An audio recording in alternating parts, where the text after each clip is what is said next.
Hallelujah. Hallelujah. Hallelujah. Let us begin to thank the Lord. Jẹ́ ká bẹ̀rẹ̀ sí yìn Ọlọ́run. Bẹ́ẹ̀ ká gbé Ọlọ́run ga lọ́wọ́lọ́wọ́ báyìí fún oore ọ̀fẹ́ rẹ̀ nínú ayé wa gbogbo. Bẹ́ẹ̀ ká yìn Ọlọ́run fún àánú rẹ̀ tó pọ̀ bí yanrìn nínú ayé wa sẹ́. Bẹ́ẹ̀ ká sọ pé Jésù ṣe o. Ẹni tó pọ̀ nígbà tágbára ò mà ṣe o. Ẹni tó ní gbogbo agbára lọ́wọ́ àyàn ológo fún oore ọ̀fẹ́ yìí. Bẹ́ẹ̀ ká gbé Ọlọ́run ga tó gbé Ọlọ́run mi. Ọba tó ń jọba lórí ohun gbogbo. Bẹ́ẹ̀ ká gbé Ọlọ́run ga fún iṣẹ́ ìyanu rẹ̀. Abániṣe òde ọ̀run ńlá. Bẹ́ẹ̀ ká yìn Ọlọ́run yìí fún oore ọ̀fẹ́ ńlá tó dájú lórí ayé wa sẹ́. Jésù ṣe o. Jésù tó pọ̀ nígbà tágbára ò mà ṣe. A yìn ọ́. A gbé ọ ga fún ọ̀rọ̀ rẹ. We thank you, Lord, for your grace. We thank you, Lord, for your mercy. A yìn ológo fún ohun tó ń ṣe lọ́wọ́lọ́wọ́. Somebody thank him. Let's appreciate him. Ẹ ká dúpẹ́ lọ́wọ́ Ọlọ́run yìí. Ọba tó lágbára lórí ohun gbogbo. Somebody lift your voice and just begin to bless the Lord. Mo fẹ́ ká yìn Ọlọ́run yìí. Ọba tó mú ohun gbogbo, tó lo ohun gbogbo lódùlódù. Let's lift our voice and give that God the praise for the love of him for us, for the goodness of him and the kindness of him. Fún oore ọ̀fẹ́ rẹ̀, àtàánú rẹ̀. Somebody appreciate him. Kí ni kó gbé ga fún ohun tó ń ṣe lọ́wọ́ nínú ayé rẹ̀.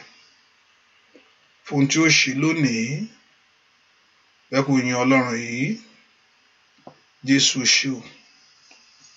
Alágbára gíga ó mà ṣe. Ká dúpẹ́ fún iṣẹ́ ìyanu rẹ̀. Olóore ó ṣe o. Aláàánú mi ó mà ṣe. Dúpẹ́ lọ́wọ́ Ọlọ́run. Somebody thank the Lord and bless his holy name. He deserves to be praised. Ó tó láti yìn. Lórí ẹ̀ pé ó tọ́ láti máa yìn. Ó tọ́ láti máa gbé ga. Ó tọ́ láti máa yìn. Òun lọ́ba àlàáfíà. Dúpẹ́ ọba tó tọ́ láti yìn. Dúpẹ́ lọ́wọ́ rẹ̀ sẹ́. Jésù mọ̀ tọ́ ó tọ́ láti yìn sẹ́. Fún ohun tó ń ṣe. Ẹ ká dúpẹ́ Ọlọ́run ibi tó bá ìrìn àjò ayé rẹ dé. Ọba tó mú ọdún ní. Ọba tí ò jẹ́ ní àgbégbè. Dúpẹ́ lọ́wọ́ Ọlọ́run yìí. Jésù mọ̀ ṣe o. Ọlọ́run mi ó mọ̀ ṣe. Aláàánú mi ó mọ̀ ṣe. Ọba tó pọ̀ nípa tágbára ó ṣe lórí ilé mi gbogbo. Ó dá ayé ọmọ rẹ̀ ńkọ́ fún ìrìn àjò ayé rẹ̀. Ọba tí òjò parí rẹ̀ ní oṣù yìí. Ọba tó mú ọ bẹ̀rẹ̀ oṣù yìí yóò tún mú ọ parí rẹ̀ láyọ̀. Yóò mú ọ làájá. Gbẹ́ fún oore ọ̀fẹ́ tó dájú. Àánú tó rí gbà. Ọwọ́ agbára tó kàn ọ́. Ọwọ́ agbára ńlá tó wọ́ ọ rí. Ọwọ́ àánú tó fi bí ayé rẹ wò. Ó yá ń bolo wà sẹ́. Bí Ọlọ́run yìí ga. Jésù mi ṣeun ṣeun. Ọlọ́run mi ṣeun ṣeun. Jésù mi ṣeun ṣeun. Ọlọ́run mi ṣeun ṣeun. Dúpẹ́ bẹ̀rẹ̀ mọ́lẹ̀ kó gbé ga, kó gbé Jésù rẹ yẹyẹ. Ọwọ́ rẹ lókè yáyá. A gbé Jésù ga. Ó Jésù mi ṣeun ṣeun. Ọlọ́run mi ṣeun ṣeun. Dúpẹ́ lọ́wọ́ Ọlọ́run yìí. Dúpẹ́ lọ́wọ́ Ọlọ́run alààyè sẹ́. Ó mọ̀ tọ́pẹ́ ó mọ̀ jọ́pẹ́ lọ. Dúpẹ́. Ọ̀rọ̀ mi tọ́pẹ́. Ọ̀rọ̀ mi tọ́pẹ́ o. Ọ̀rọ̀ mi tọ́pẹ́. Ọ̀rọ̀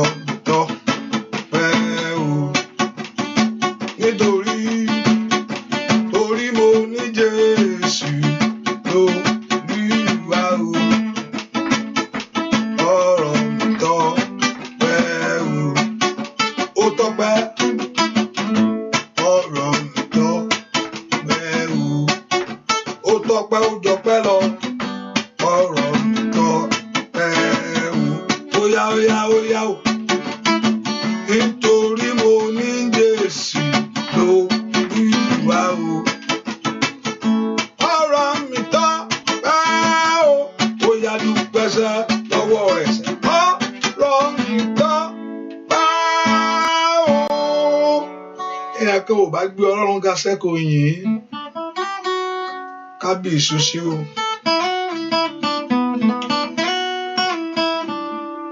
Dúpẹ́ lọ́wọ́ Ọlọ́run. Ẹ jẹ́ ká fínú dídùn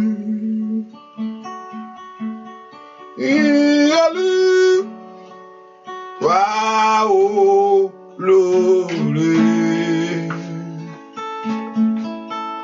Àánú rẹ̀ yóò wà títí lódodo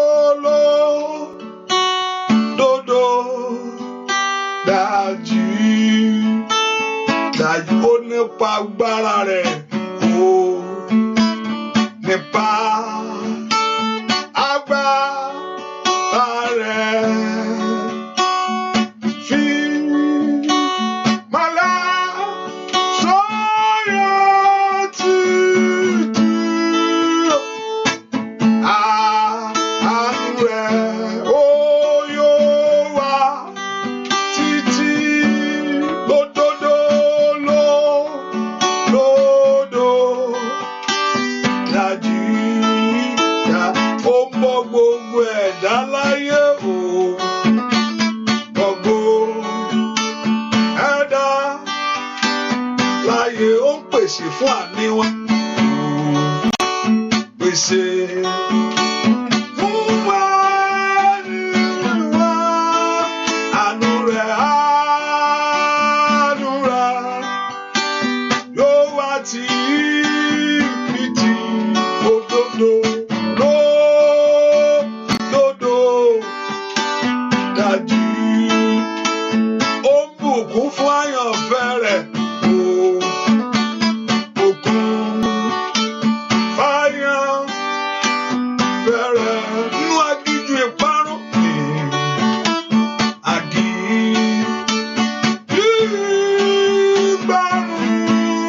àánú rẹ̀ yóò wá títí lódodo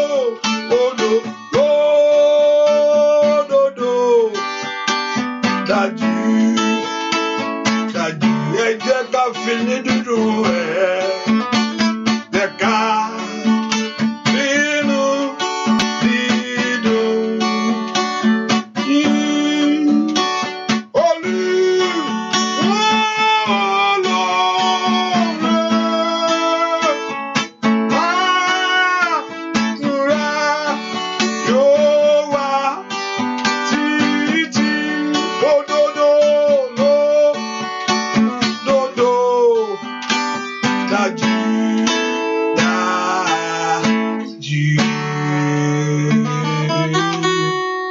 jẹ́ ká fi ní dídùn ní ìṣẹ̀lẹ̀ tí ń ṣẹlẹ̀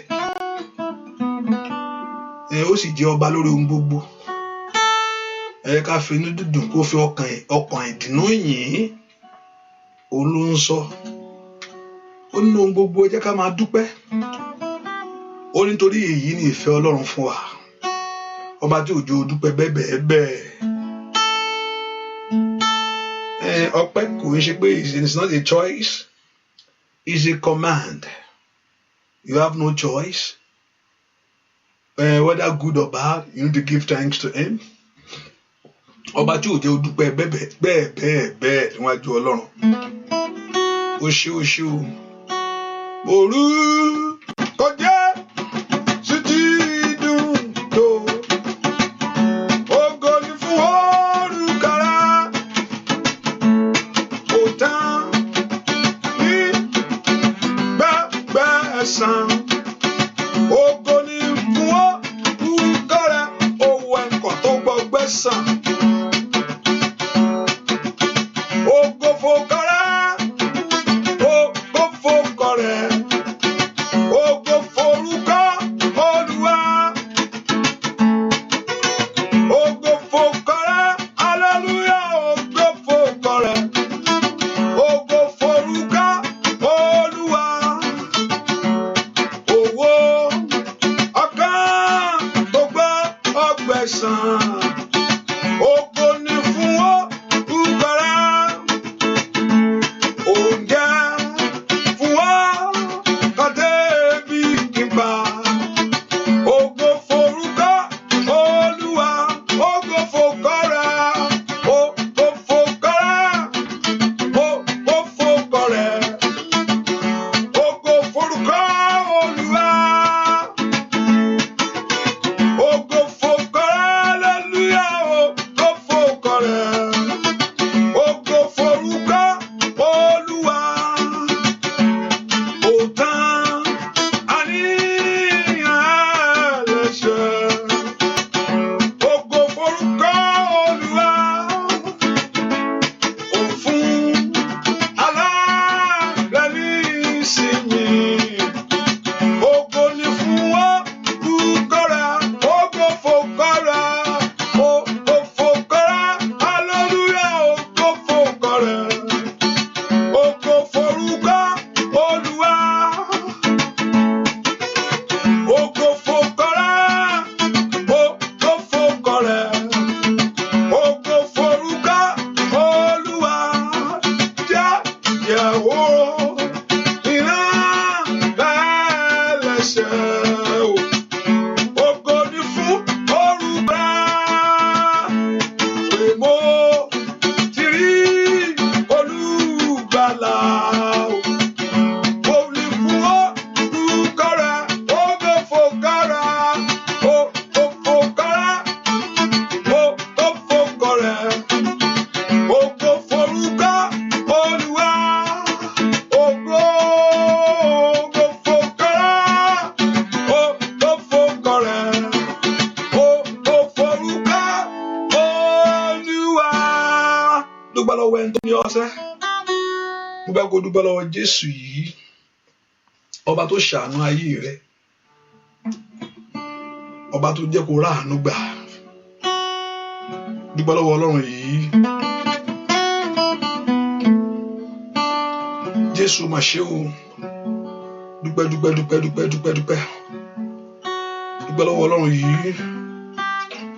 Jésù mà ṣe o. Jésù ṣe o. Jésù ṣe o. Dúpẹ́ dúpẹ́ lọ́wọ́ Ọlọ́run yìí. Jésù ṣe o. Jésù ṣe o. Jésù ṣe o. Dúpẹ́ lọ́wọ́ Ọlọ́run. Jésù mà mo yàn ọ́ fún orí ọ̀fẹ́ ńlá. Dúpẹ́ dúpẹ́ dúpẹ́. Jésù ṣe o. Yí ọkàn mi dìde láyọ̀. Kọrin sólùgbàlà. Ọlárabẹ o rí mi.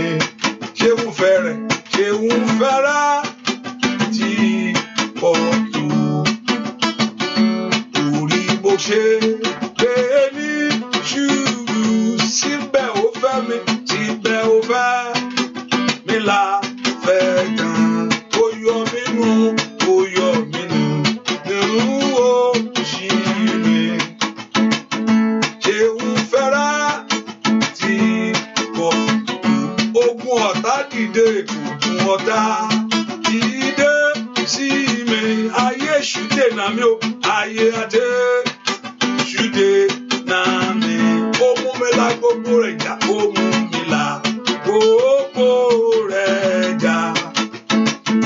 Ṣéun fẹ́rẹ̀ tí pọ̀ tó. Bàyọ̀nú dé báwọ̀ sọ́mà, bàyọ̀nú dé báwọ̀ sọ́mà. Fún tó ń ṣẹlẹ̀ yìí, tó ṣú dúdú, tó ṣàn ara. Ó dúró tì mí láàrin, ó dúró tì mí láàrin rẹ̀. Ṣéun fẹ́rẹ̀ ti dára tó. Gbà gbogbo lọ́ka iṣẹ́ mi, gbà gbogbo lọ́kọ̀ ẹ̀ṣẹ̀ mi. Bẹ̀yà lẹ́yìn Olúwa mi. Ṣùgbọ́n gbà tí mo gbà mí, ṣùgbọ́n bí mo ti gbà pé rẹ̀. Ṣéun fẹ́rẹ̀ kí ìyẹ́ èèyàn kan gbé Ọlọ́run ká mi tó wà lọ́wọ́lọ́wọ́ mi tó wà sẹ́ kábíyèsí oṣó onítọ́jú mi lè mí fọ pẹ́ fún ọwọ́ rẹ̀ dàsẹ́. Óyá óyá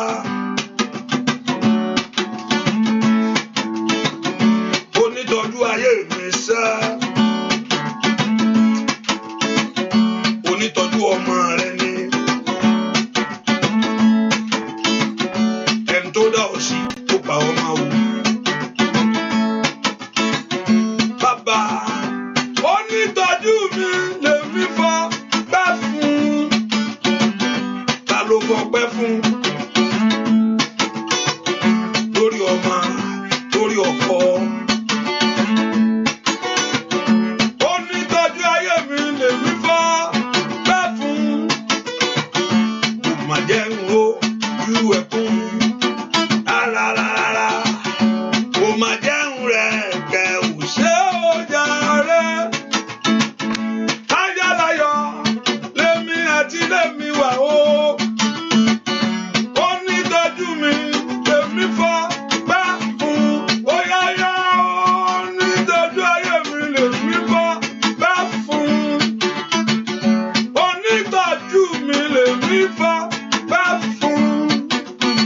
Ó má jẹun wo ju ẹkún rárá o. Ó má jẹun rẹ̀ kẹ́ ò ṣe ó jàre. Ayálayọ̀ lèmi àti lèmi wà ó. Onítọ́jú mi lèmi fọ pẹ́ fún.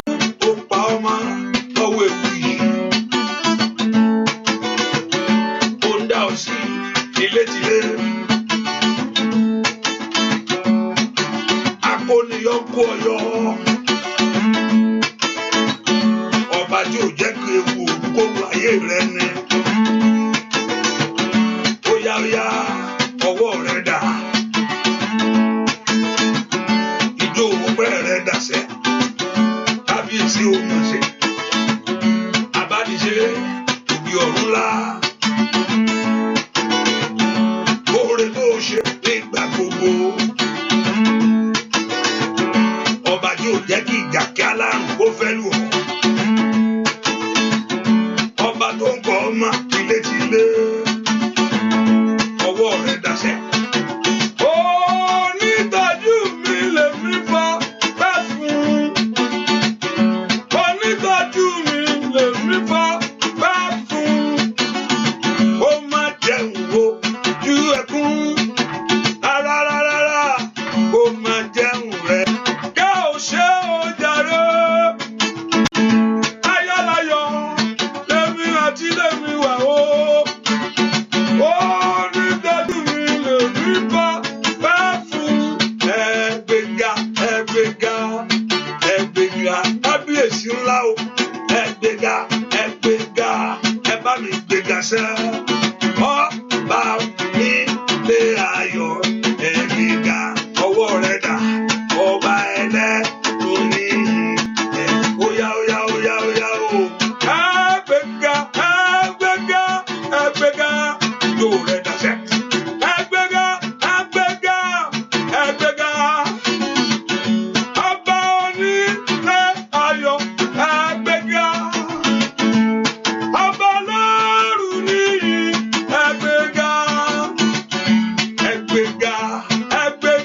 tó ṣàánú fún ọ,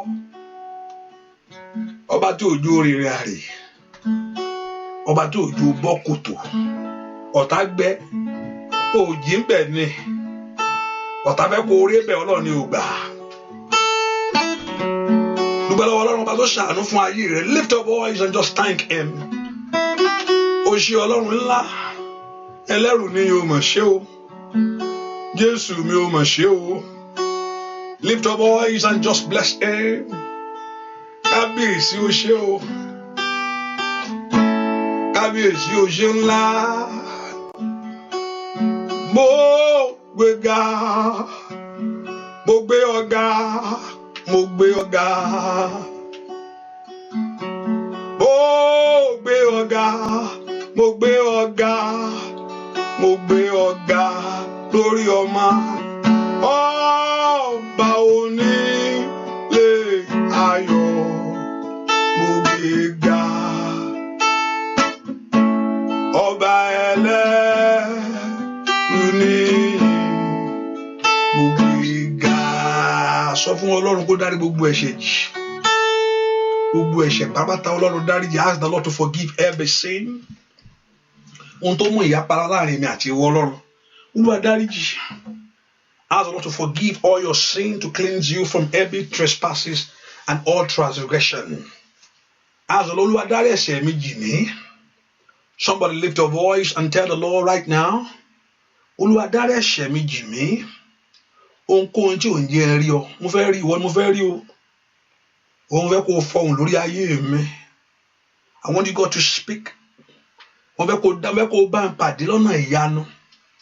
Bẹ́ẹ̀ kó sọ̀rọ̀ nípa ayé mi lónìí.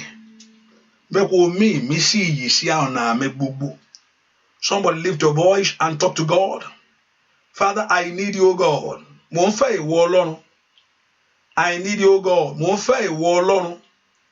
Father, gbogbo ohun tó lè fa ìyapa, ohun tó ń bẹnu ọkàn mi, tí ń bẹnu ayé mi, but everything that's in my life that not allow me to see you, ohun tí ò ní jẹ́ kí n rí ìwọ Ọlọ́run.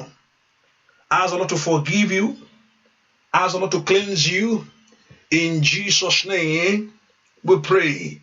I want you to, some people that listen to, if you know anyone listen to YouTube, you can just refresh your page, you know. Now, anytime that sometimes I'm live, and I believe anyone on YouTube, if you can hear me say amen, please. Because I've seen some people said that it's not live after the everything, and they begin to receive the live. So if you are on YouTube and you can hear me, please say yeah, I can hear. I only see the complaint on YouTube. So those on YouTube, say you can hear me, so I make sure that you are live. So anytime that you're on YouTube and you can't able to, just refresh the page again. Just go back and refresh it again, and that thing will come back. Hallelujah.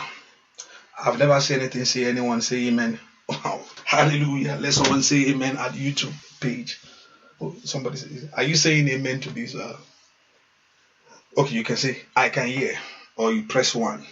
Press 1, or you can hear. Which one? 1. Hallelujah. So I'll make sure that it's live, so you can listen to it. It's live. Okay. Thank you very much. Thank you. Eka porúkọ Jésù dáadáa. Olúwa fẹ̀jẹ̀ rẹ̀ wẹ̀ mí. Ẹ̀jẹ̀ Jésù ni. Ohun tó fẹ́ rí nìyẹn. Olúwa fẹ̀jẹ̀ ńlá rẹ̀ wẹ̀ mí. Father, wash me in your blood, O God. Olúwa fẹ̀jẹ̀ rẹ̀ wẹ̀ mí. Somebody, I want you to lift your voice and pray to God that the blood of Jesus Christ to wash you. Olúwa fẹ̀jẹ̀ rẹ̀ wẹ̀ mí as I approach the throne of you. Olúwa fẹ̀jẹ̀ ńlá rẹ̀ wẹ̀ mí as I approach the throne of you. Olúwa fẹ̀jẹ̀ rẹ̀ wẹ̀ mí as I approach the throne of you. Olúwa fẹ̀jẹ̀ ńlá rẹ̀ wẹ̀ mí as I approach the throne of grace. Olúwa fẹ̀jẹ̀ rẹ̀ wẹ̀ mí. Olúwa fẹ̀jẹ̀ ńlá rẹ̀ wẹ̀ mí. Orúkọ Jésù dáadáa. Olúwa fẹ̀jẹ̀ ńlá rẹ̀ wẹ̀ mí. Olúwa fẹ̀jẹ̀ ńlá rẹ̀ wẹ̀ mí. Jésù fẹ̀jẹ̀ rẹ̀ wẹ̀ mí. Jésù fẹ̀jẹ̀ ńlá rẹ̀ wẹ̀ mí. Ask the blood of Jesus Christ to cleanse you. Olúwa dẹ̀jẹ̀ lé mi lórí. Olúwa dẹ̀jẹ̀ lé mi lórí. Somebody ask for the blood of Jesus Christ. Olúwa dẹ̀jẹ̀ lé mi lórí. Olúwa dẹ̀jẹ̀ lé àwọn ọmọ mi lórí. Àkókò báyìí, we all need that blood. At this time, we need that blood. If I can see the blood. If I can see the blood. Remember, the blood speaks better thing than the blood of Abel.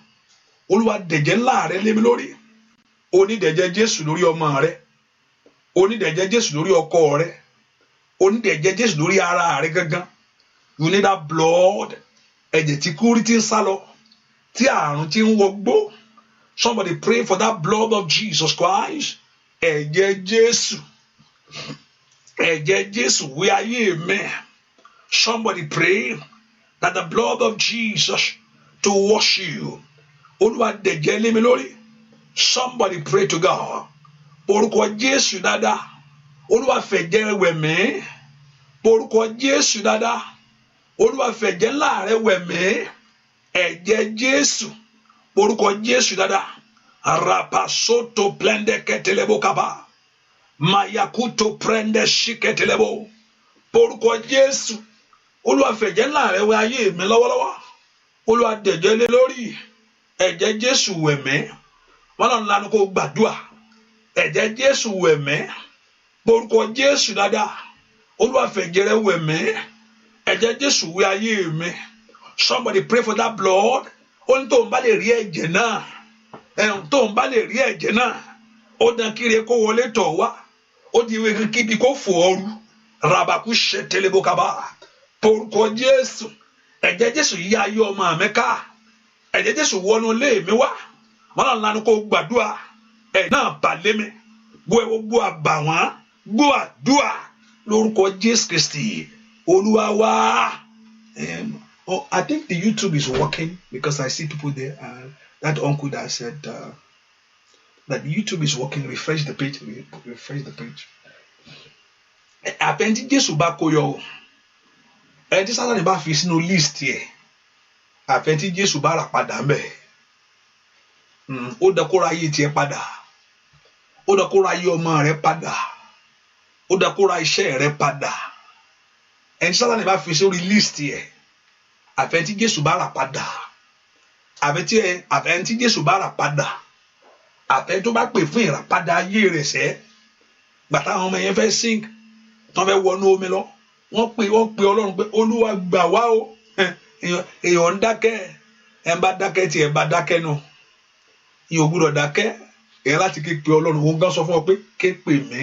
Èmi ó da ẹ. Àwọn ọmọ Ísírẹ́lì they call upon the name of the Lord. Gbàtọ́ wà ní ìyàtọ̀ tí ìyà tí mú wọ́n ti ń jẹ second grade rẹ̀. And they call upon the Lord and the Lord hear their voice. Ọlọ́run sì gbà wọ́n. Ẹ porúkọ Jésù. Olúwa dẹ̀jẹ̀ lé mi lórí. Kí gbogbo àmì kámi kó kò lórí mi. Daddy, cover me with your blood.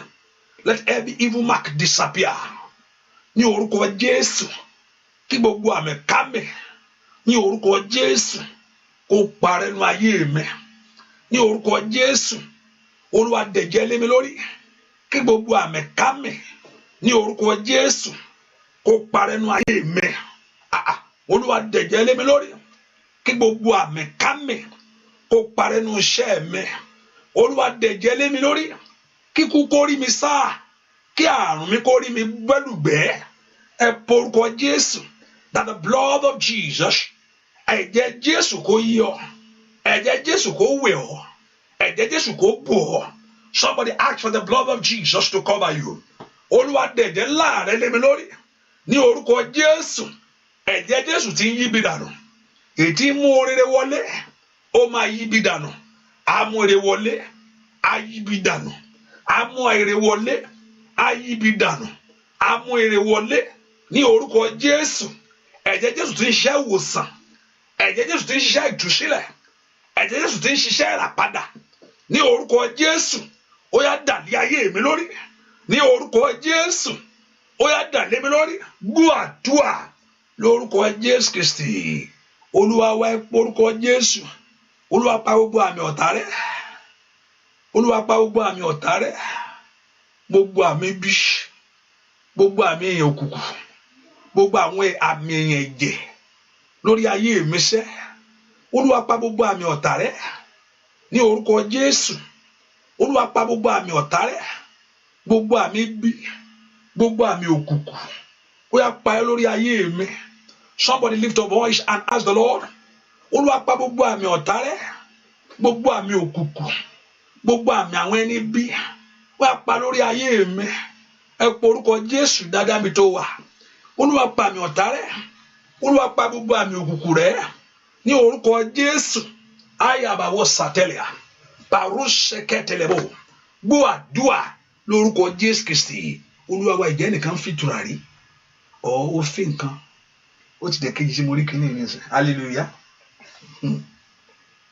Hallelujah. Ló ń ṣe òun fi tùràrí àbí òun fi nǹkan kan ni kí ló ń fi náà kí lẹ́ni ẹ̀ ń fi ìjẹ́ nìkan ń fi nǹkan. Hallelujah. Hallelujah. Lórúkọ Jésù. Àárí ọ̀sá, àárí bọ́lùgbẹ́. Hallelujah. Ó dẹ̀ kì í ti wọ́n rí kíní. Hallelujah.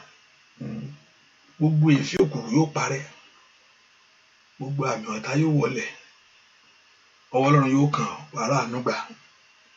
Ẹ pe orúkọ Jésù. Àníṣe gbogbo àmì àkámẹ́ ọ̀tá ó yẹ parẹ́ nú ayé mi.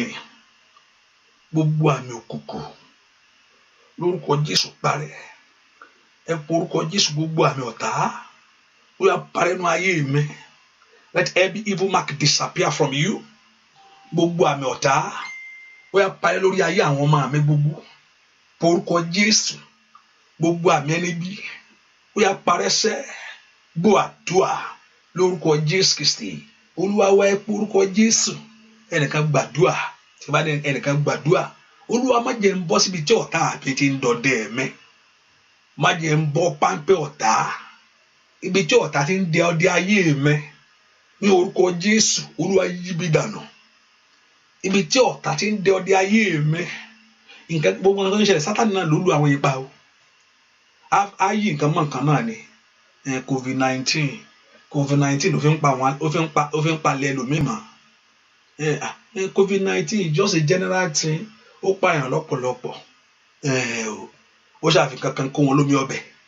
Bẹ́ẹ̀ ni ó fi kankan gbá wọn lẹ̀. Bẹ́ẹ̀ ni kò ní rí ọgbá. Mo ní kò ní rí ọmọ rẹ̀ gbá. Nǹkan kan náà láyé Sátánì náà ò lè sọ pé mo dé. Nǹkan kan náà ni ó fi gbá àwọn èèyàn lẹ̀. Mo ní kò ní rí ọgbá. Lórúkọ Jésù kò ní rí ọgbá ńlẹ̀. Ẹ pe orúkọ Jésù. Ọlọ́run kọjá lọ bí Sátánì ti ń dọdẹ ayé mi o. In any trap over my life. Ibi tí àwọn ènìyàn ẹ̀jẹ̀, àwọn ènìyàn ẹ̀ka ti ń dọdẹ ayé mi. Ibi tí ọ̀tá mi dúró sí. Tán dúró sí ayé mi o. Tán dúró sí ọjọ́ ìkúnlẹ̀. Ai! Mọ̀kálì àwùsàìdà. Ibi tí ọ̀tá dúró sí. Ní orúkọ Jésù ìtọ́ ti ń dọdẹ ayé àwọn ọmọ mi gbogbo. Ní orúkọ Jésù. Ìkàlàbà in any trap of enemy. Ibi tí ọ̀tá dúró sí. Ìtọ́ ti ń dẹ ọdẹ ìrìn àjò mi. Ẹ̀yin ogun ọ̀run o. Ó yẹ kọjá lọ. Gbogbo páńpẹ́ ọ̀tá. Gbogbo pàkútí ẹni bí. Ní orúkọ Jésù. Ó yẹ ẹni mọ́. Olúwa yí dànù. Ó yẹ àdúrà rẹ dà. Orúkọ Jésù. Orúkọ Jésù. Orúkọ Jésù. Ibi tí ọ̀tá ti ń dẹ ọdẹ ayé mi. Ibi tí ọ̀tá dẹ páńpẹ́ sí. Ìkàràbàwò sàtà. Ríbàkú ṣèkélé bókàbà. Orúkọ Jésù dáadáa. Where the enemy have set the trap for your life. Ní orúkọ Jésù. Ibi tí ọ̀tá ti ń dọdẹ ayé àwọn ọmọ mi. Ní ìrìn àjò mi lórílẹ̀‐èdè yìí. Ní orúkọ Jésù. Lẹ́nu iṣẹ́ ní àkókò yìí. Ibi tí ọ̀tá ti ń dọdẹ mi o. Ó yá pé orúkọ Jésù. Páńpẹ́ ẹni òkùnkùn. Páńpẹ́ ẹni ẹbí. Ní orúkọ Jésù. Ó yẹ ẹni máa Ísírẹ́lì. Ó yá yí dànù. Orúkọ Jésù dáadáa. Olúwa yí dànù. Páńpẹ́ ọ̀tá. Yóò yí dànù. Páńpẹ́ ẹni bí. Ní orúkọ Jésù. Ibi tí ọ̀tá ti ń dẹ ọdẹ ayé mi. Ní orúkọ Jésù lójú àlá ni. Lójú ìran ni. Ní orúkọ Jésù. Ládùúgbò ni. Ní orúkọ Jésù. Lẹ́nu iṣẹ́ ni. Ní ìrìn àjò mi. Lọ́jọ́ ìkúnlẹ̀ ni. Ó yá. Ibi tí ọ̀tá ti ń dẹ mi. Ragababo sata. Ó yá pé orúkọ Jésù. Páńpẹ́ ẹni bí. Ó yá gbàdúà. Páńpẹ́ ní ọ̀tá. Olúwa yí dànù. Gbọ́ àdúà lórúkọ Jésù Kristi. Olúwa wá. Ọ̀pọ̀lọpọ̀ páńpẹ́ ni. Sátánì máa ń dẹ páńpẹ́, ó lè báṣẹ́ jẹ́. Ẹlòmíì iṣẹ́ rẹ̀ bàjẹ́ ni ó gbé rònú tí ò ní kọ́ bá mọ́. Sátánì máa ń tó lè ṣe. Ọlọ́run ò gbọdọ̀ gbà láyè. Ẹlòmíì iṣẹ́ ẹ̀ ni ìrònú ló mú ìrònú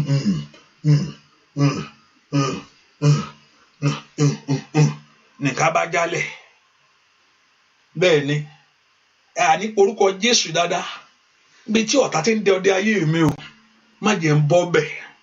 Don't let me fall into the trap of enemies.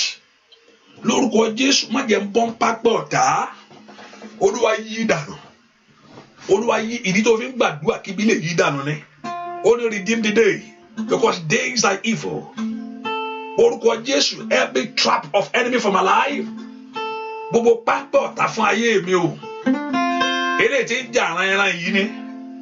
Lórí ayé àwọn ọmọ mi gbogbo. Lẹ́nu iṣẹ́ mi ní ìrìn àjò ayé mi o. Ibi tí ọ̀tá dúró sí dè mí. Lọ́jọ́ alẹ́ mi ni. Ní ìbẹ̀rẹ̀ pẹ̀pẹ̀ mi ni. Gbogbo every trap of enemies. Orúkọ Jésù nílé ọkọ ni.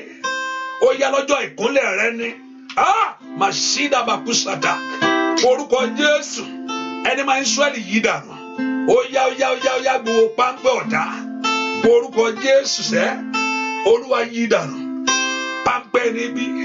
Ibi ò gbọdọ̀ wọlé mi o. Ibi ò gbọdọ̀ mọ̀nà ayé mi. Let evil be far away from you. Gbúàdúà lórúkọ Jésù Kristi. Olúwa mo dáadáa Jésù mo débẹ̀ o.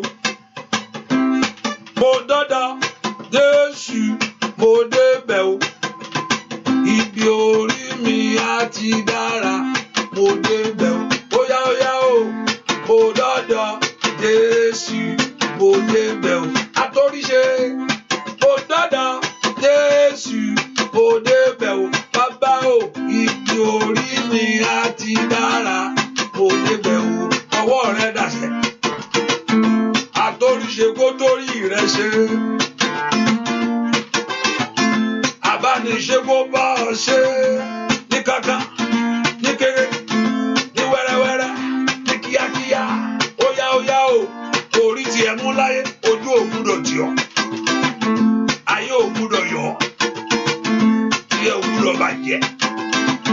Tí ẹ ò gbúdọ̀ sọnù, ò gbúdọ̀ dànù. Ó yá o. Mo dọ́dọ̀ Jésù, mo débẹ̀ o. Bàbá mi, mo dọ́dọ̀ Jésù, mo débẹ̀ o. Ó yá o yìí, ní orí mi á ti dára, mo débẹ̀ o. Ó yá, mo dọ́dọ̀ Jésù, mo débẹ̀ o. Mo dọ́dọ̀ Jésù, mo débẹ̀ o. Olóníwá, ní orí mi á ti dára, mo débẹ̀ o. Ó yá o ti dé, Ọlọ́run kó ráyè bẹ̀rẹ̀ lọ́wọ́ o. Gbogbo aṣọ ìyà, gbogbo aṣọ ìtìjú, gbogbo aṣọ ìdọ̀tí. Onígbà Ọlọ́run kó bọ̀ yányá. Lórí iṣẹ́ rẹ ni. Lórí ọmọ rẹ, lórí ilé rẹ. Bàbá, mo dọ́dọ̀ Jésù, mo débẹ̀ o. Alágbára, mo dọ́dọ̀ Jésù, mo débẹ̀ o. Ibi orí mi á ti dára, mo débẹ̀ o. Ó yá o. Mo dọ́dọ̀ Jésù, mo débẹ̀ o. Alágbára, mo dọ́dọ̀ Jésù, mo débẹ̀ o. Alágbára yìí, ibi orí mi á ti dára, mo débẹ̀ o. Aláàánú mi o, bàbá mi máa. Olùgbèjà mi, Olódùmarè. Ọ̀bániṣe Olódùmarè ńlá. Ọ̀rọ̀ ọmọ ní yẹ́ fàyàtì, bàbá mi àgbà. Ó yá o. Ìkàtẹ́yì àbàbù ṣẹ̀dẹ̀.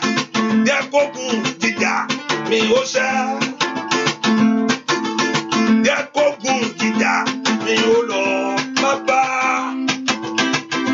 Ọlọ́run ayọ̀ màmá bínú má. Jẹ́ kókun jíjà mi ó lọ.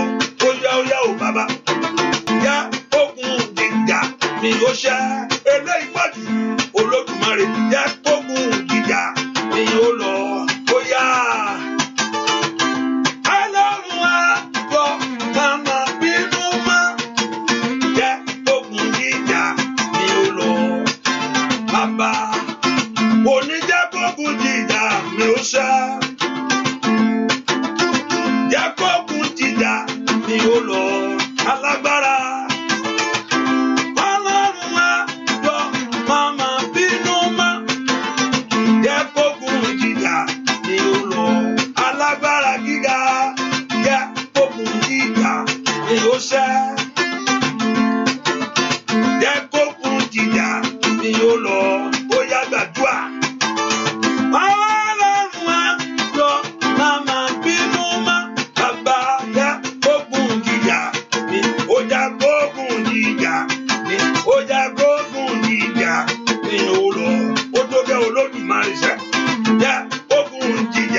iṣẹ́ rẹ ni.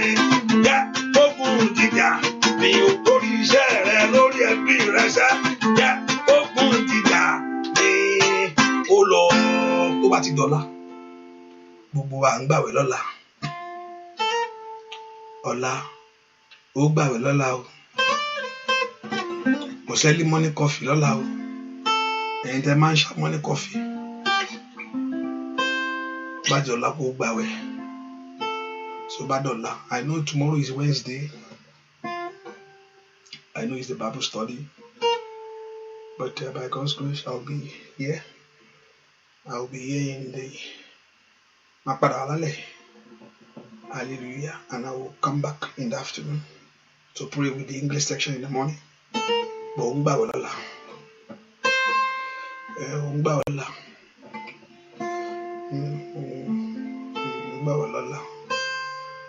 Bó ṣe ń jà rán kí oṣù kẹrin kó mú èso jáde wá.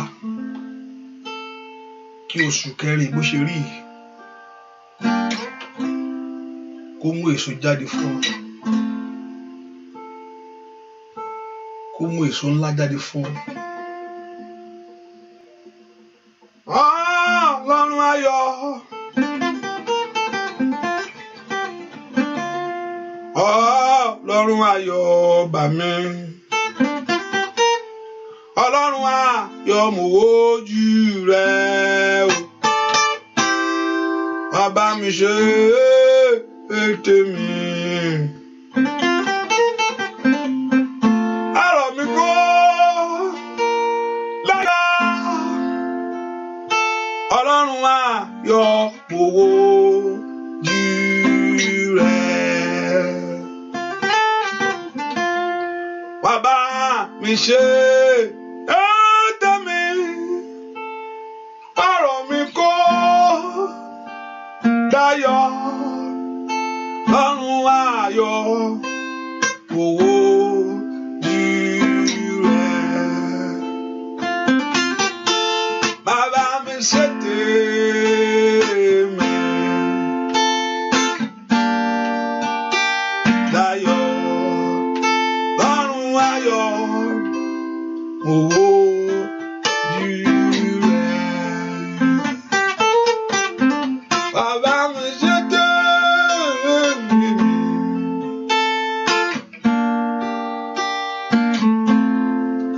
Ọlọ́run ayọ̀ owó jù rẹ̀. Bàbá mi ṣe ọ̀rọ̀ mi kó láyọ̀. Ọlọ́run ayọ̀ owó jù rẹ̀. And tó bá dé dọ̀la náà, I was just, I'm meditating in my spirit and I trying to wait. But kò bàwẹ̀ jẹ́, kò ń ṣògùn. Hallelujah. Kò bàwẹ̀ jẹ́, kò kì í ṣògùn. Tó bá lè mú èso lọ́la, mo ń gbé yẹ̀ wò. Kò bàwẹ̀ jẹ́, kì í sì í ṣògùn. Èso yẹn ọ̀la náà wá jẹ́ o. Má jò díjọ́ kejì. Ọ̀la yẹn náà ni kò jẹ́. Kò bàwẹ̀ jẹ́, kì í sì í ṣògùn. Ọ̀la náà láti jẹ́. Hallelujah. Ọ̀la náà ni kò jẹ́. Tó bá ṣe fún ọmọ rẹ jẹ́. Èwo ni ọ̀rọ̀ èso ní gbogbo eléyìí? Kò yé mi náà, èmi náà mọ̀. Hallelujah. Praise the Lord. Ọ̀la náà wà, ọ̀la mo ṣàmùkọ́ kó jẹ́. Ọ̀la yẹn náà ni kò jẹ́. Àwẹ̀ wà lọ́la, gbàwẹ̀ lọ́la. Ọdún oṣù yìí ó dọ́ kó mú èso jáde fún ọ. Ó dọ́ kó mú èso jáde nínú ilé rẹ, kó mú èso ayọ̀ jáde lórí iṣẹ́ rẹ. Ẹ pe orúkọ Jésù. Ọlọ́run Ísírẹ́lì, ìwọ ni mo wojú rẹ. Olúwa dìde sí ọ̀rọ̀ mi. Coronavirus kò change anything. Ohun tó wà ńlẹ̀ ó wà ńlẹ̀. Ẹni tó sì ń wọ́kọ̀. Ẹni tó sì ń wáyà. Kò jẹ́ ẹni tí ń wáṣẹ́. Kò jẹ́ ó tẹ̀ ó fẹ́ yí nǹkan sí nǹkan dáadáa tún ní. Ẹ porúkọ Jésù. Ìwọ ni mo wojú rẹ̀, mo bẹ́ẹ̀ nìkan sọ̀rọ̀ nípa ẹlòmíì ó yẹ kó deport ẹ̀. Mo ní Ọlọ́run máa lò fáìlòmíì, bẹ́ẹ̀ ẹlòmíì ó yẹ kó ti máa fi sínú plane báyìí. Ẹsẹ̀ yàrá yá, ilé yá. Ṣùgbọ́n Ọlọ́run lókè kò sí nǹkan. Ọlọ́run á lò fún àwọn tiẹ̀. Sátánì ń ṣe bí ni, Ọlọ́run á sì lò fún àwọn ẹlòmíì. Ìwọ ó yẹ kó máa mú ọ lọlé ni. Yẹn yí nǹkan padà kó má ráyè tiẹ̀ ní ìsìn. Bí Sátánì ló ń jà rárá yìí. Ṣùgbọ́n Ọlọ́run á lò say all things work for good for them that love God. Á mú ìyanu jáde sí tiẹ̀ ni. Once you love God, God will make it work for you. Ẹ porúkọ Jésù sẹ́, ó yá, mo mẹ jáde nínú eléyìí. Olúwa dìde sọ̀rọ̀ mi sẹ́, Olúwa rìn kọjá nínú ayé mi pẹ̀lú agbára ńlá. Lórúkọ Jésù, mukoli abasadakata. Porúkọ Jésù dáadáa. Olúwa rìn kọjá. Ribakusheketelebogaba. Ó yá jẹ́ kí ìyà ayé mi dópin. Put an end to failure. Put an end to disappointment. Ikarabawu shato blagada. Paroshiketelebogaba. Ribakatekelebokoperusete. Thank you, my daddy. In Jesus' name we pray. If you don't have any fruit, water is okay, please. Man salotiti ko long way so clear. Hallelujah. If you don't have, just water is okay. Water is okay. Hallelujah. Water, if you don't have any fruit, but it would be good if you have a fruit. But if you don't have it, just get water. It's okay. Kò sí ntọ́lọ́hun ò lè lò. Kò sí ntọ́lọ́hun ò lè wọnú ẹ̀. Ìgbàgbọ́ rẹ bá ti rọ̀ mọ́. Tó o bá sì dẹ́jà. Ọ̀pọ̀lọpọ̀ adẹ́jà. Kárí bùjẹ́. Ẹ porúkọ Jésù. Ọlọ́run yanjú ọ̀rọ̀ mi sẹ́. Alágbára rìn kọjá. Ask the Lord to manifest His power in your life. Ask the Lord to manifest His glory in your life. Olúwa rìn kọjá. Bá Sátánì wí bá ogun wínú ayé mi. Kèrèbà ó ṣàtó blakatẹ. Porúkọ Jésù. Bá Sátánì wí bá ogun wínú ayé mi. Porúkọ Jésù. Ẹ̀dẹ̀mọ̀ Ísírẹ́lì. Ó yá rìn kọjá lórí ayé mi. Ríbà kó ṣẹ̀tẹ̀lẹ́bọ̀. Mú ọwọ́ ẹni bí kúrò. Mú ọwọ́ ogun kúrò. Mú ọwọ́ ọ̀tá kúrò. Mú ọwọ́ adínilọ́wọ́ kúrò. Ní orúkọ Jésù. Mú ọwọ́ àṣetì kúrò. Remove hand of failure. Remove hand of disappointment in my life. In the name of Jesus. Orúkọ Jésù. Ọwọ́ ajayé ẹni lógun. Ọwọ́ ajayé ẹni lógun. Ní orúkọ Jésù. Orúkọ Jésù sẹ́. Ó yá mú kóònù ayé mi. Ọwọ́ adáyé ẹni dúró. Ní orúkọ Jésù. Ask the Lord to remove it. Pakatali kaparosata. Rebaki sheketelebo. Makute kelebakaba. Porúkọ Jésù dada. Porúkọ Jésù. Bua dua.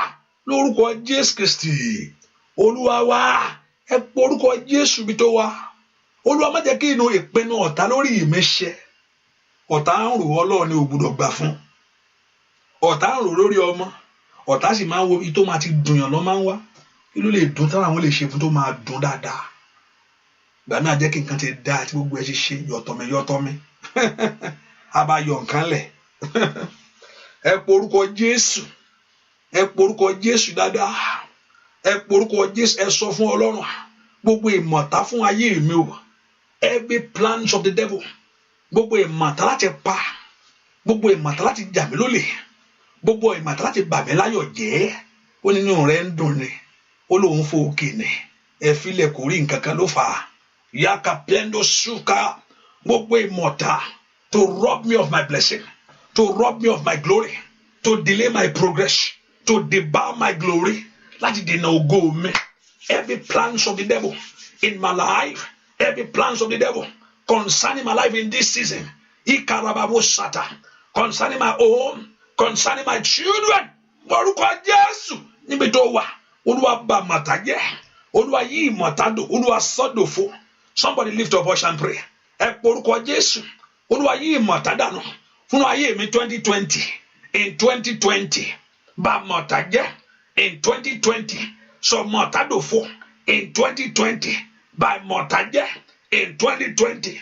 Sọ mọ̀ta dò fún. In 2020. ní orúkọ Jésù gbọ́ àdúà lórúkọ Jésù Kristi. Mo gbàdúà fẹ́nìkan ohun tó yẹ kó ti jẹ́ tiẹ̀ tí ọ̀tá fẹ́ kó fò ẹrù lórúkọ Jésù ọwọ́ bí yẹn kó kúrò. Ṣàmì dáadáa àmín.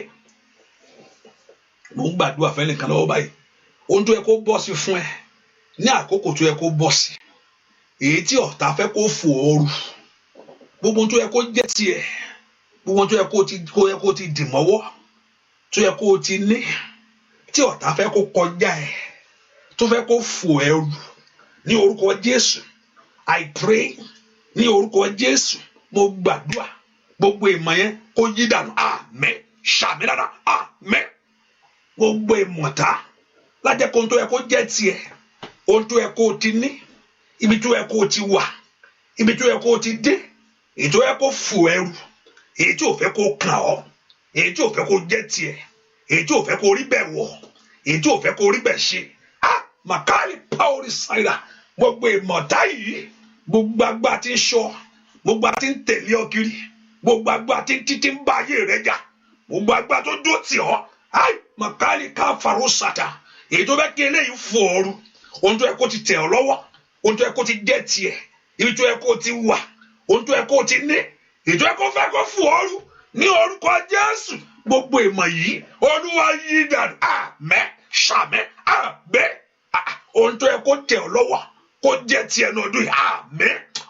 Mari Kaori Pauli Saira, ohun tó yẹ kó jẹ́ tiẹ̀, ohun tó yẹ kó jẹ́ tiẹ̀, ohun tó yẹ kó jẹ́ tiẹ̀, ohun tó yẹ kó jẹ́ tiẹ̀, ohun tó yẹ kó jẹ́ tiẹ̀, èyí tí ọ̀tá fẹ́ kó fò ọrù, ohun tí kàyí àbàwò sàtẹ́lẹ̀ ibi tó yẹ kó ti dé, èyí tí ọ̀tá fẹ́ kó tí ò fẹ́ kó débẹ̀. Gbogbo agbá tí ṣiṣẹ́ bàjẹ́ yìí, gbogbo agbá tí ń gbèrò rẹ̀, gbogbo agbá tí ń pinnu rẹ̀ ní orúkọ Jésù, gbogbo agbá náà kó dasán àmín. Ohun yẹn kó jẹ́ tiẹ̀ àmín. Mo ní kó rí yẹn gbà àmín. Mo ní kó rí mú àmín. Mo ní kó rí ṣe àmín. Kò ní dàrú àmín. Mo ní kò ní dàrú àmín. Tán ní fún àwọn èèyàn, mo ní ká rí ẹ fún àmín. Ṣàmì dáadáa. Mo ní pé wọ́n ní fún àwọn èèyàn, mo ní ká rí ìwọ fún àmín. Mo ní kí ìwọ rí gbà àmín. Mo ní kí ìwọ rí ṣe àmín. Ní orúkọ Jésù, mo ní kí ìwọ rí gbà àmín. Kọ́lọ́run kó nọ́mbà ẹ fún rere. Can you say that amen very louder? Let God number your life for great things. Mo ní kí Ọlọ́run kó nọ́mbà ẹ fún rere. Kí nọ́mbà rẹ wà ńbẹ̀. Kí Ọlọ́run kó nọ́mbà ìwọ fún rere. Thank you, my Father. In Jesus' name we pray. Orúkọ Jésù. Ìwọ mo gbẹ́kẹ̀lé o. Olúwa dìde. Arise, O God. Ràn mí lọ́wọ́. Olúwa ràn mí lọ́wọ́. I don't want to focus everything on this corona alone, because after corona á lọ. I know that by God's grace. Á lọ. Ó yóò lọ. Ìjì ni yóò fẹ́ kúrò. Bó ṣe wá náà yóò ṣe lọ. Ọlọ́run ayẹyẹ corona yìí. Ọlọ́run ayẹyẹ. Ọlọ́run máa ṣọ́ agbára ẹ̀ lórí ẹ̀. Á di nǹkan tẹ́ pé ìyá. Ṣùgbọ́n kò lè rí ọgbẹ́ ńbẹ̀. Ẹni tó ti gbá mọ́lẹ̀ ti gbà. Kò ṣeé dá padà mọ́. Hallelujah. That's the worst thing. Kò lè rí ọgbà ńbẹ̀ o. Á di yẹ̀yẹ́, á di pọ́ńtọ̀. Ṣé nǹkan ìlú dẹ̀ pa àwọn èèyàn bẹ́ẹ̀ yìí? Bọ́lọ̀ ṣe máa yẹ̀yẹ́ ẹ̀kẹ́yìn nìyẹn. Gbogbo èèyàn ń gbọ̀n lé. Tá à ń gbọ̀n lé lórúkọ àkànṣá. Good morning lọ́ọ̀kan ni. Nawọ́ sókè níwájú lọ́ọ̀kan ni. How are you? Kó o náwó gan wá tí a pò. Hallelujah. Ohun tí gbogbo èèyàn sá fún yìí, á di nǹkan yẹ̀yẹ́. Ọlọ́run á jọba lórí ẹ̀. Jésù á jọba. Jésù á fagbá ẹ̀ lórí ẹ̀. Ilé tí gbogbo ọba orílẹ̀-èdè ń sá fún yìí. Ọba yóò fọhùn lórí ẹ̀. Àgbáwọlẹ̀ ni yóò gbà. Àgbáwọlẹ̀ ni Ọlọ́run yóò gbà kòrónà. Ohun tó ń ti ṣọ́ọ̀ṣì tó ń ti gbogbo ẹ̀ má lọ ṣọ́ọ̀ṣì o. Ẹ má pàtẹ́wọ́ o. Ẹ jókòó lé o. Bẹ́ẹ̀ ni Ọlọ́run yóò fi agbára ẹ̀ lórí ẹ̀. Ṣùgbọ́n after corona, ohun tó ń ṣẹlẹ̀ sì ń ṣẹlẹ̀. O sì ń wọ́kọ̀, o sì ń wáwé ìgbélu àbí, o sì ń wọ́ ọmọ. Corona kò ṣe ń jẹ́ ní tí ni. Ó ná kó tó bẹ Ọlọ́run pé àní rántí mi sí irisẹ́. Ẹjọ́ tẹ̀ mí lọ́wọ́. Ẹ jẹ́ kí ìyanu mi ṣẹlẹ̀. Nínú ilé àwọn kan lówó, àwọn kan sanwó, wọ́n ń sanwó sápò ara wọn báyìí.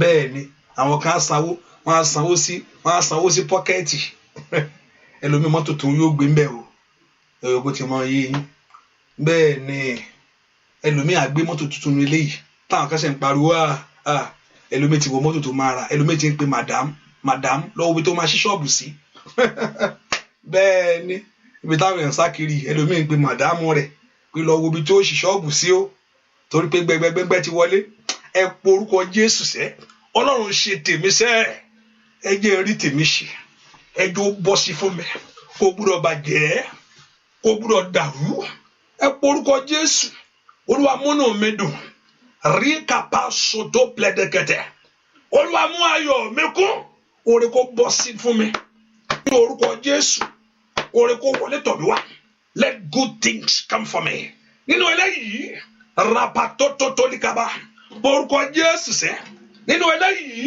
kí ayọ̀ kó jẹ́ tiẹ̀ nínú eléyìí dúà lórúkọ Jésù Kristi Olúwa fún mi lọ́rọ̀ sọ bàbá fún mi lọ́rọ̀ sọ sẹ́ ọwọ́ rẹ̀ dà fún mi lọ́rọ̀ sọ bàbá fún mi lọ́rọ̀ sọ.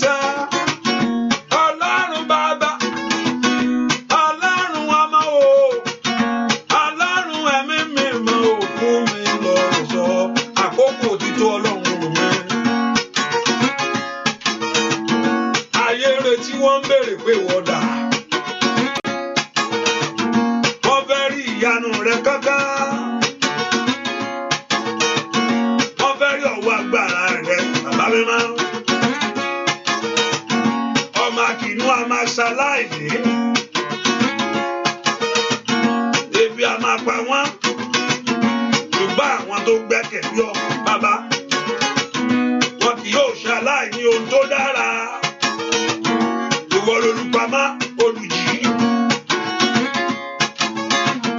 ibi ààbò ńlá agbára ńlá akóniyọ lọ́wọ́ ewu gbogbo lọ́wọ́ ìjàkálẹ̀ àrùn tí ń fò lọ́sàn tí ń fò lóru bàbá mímọ́. Fún mi lọ́rọ̀ sọ bàbá fún mi lọ́rọ̀ sọ sẹ́ Dèjì wọ́n tó bá ń jẹ́ Dèjì múra dáadáa o.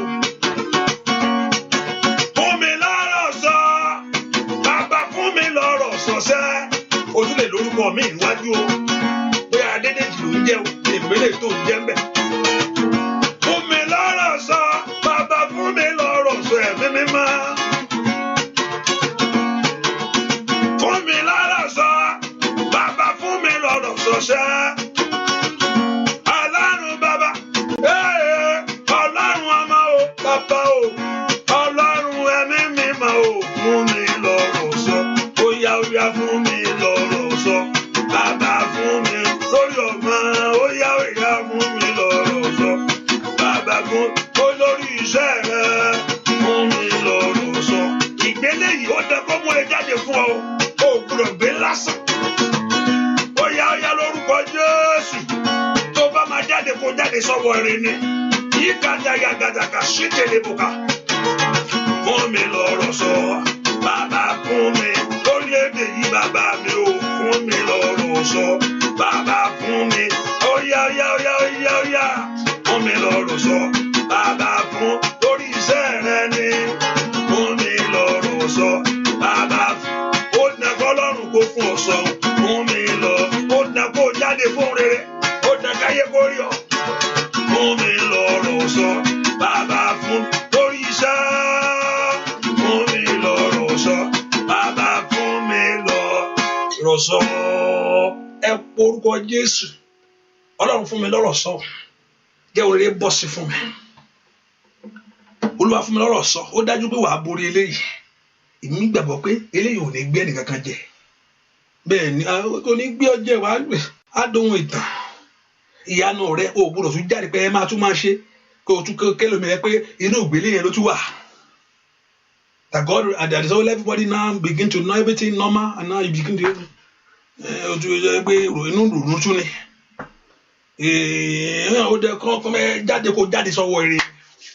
now everybody can move now. Everybody can go wherever you want to go. Jáde sọ́wọ́ ire ni. Ẹ̀kọ́ tó wá jẹ́ pé wọ́n ti ká máa jáde báyìí bá mo ṣe fẹ́ sọ̀rọ̀ ayé mi. Ó yẹ pé ọ̀rọ̀ ayé rẹ kó bọ́ sí ni. Ó yẹ kó orí kó jáde fún ọ ni. Ó yẹ kí ìyanu kó ṣẹlẹ̀ ní ó lè jáde fún ọ.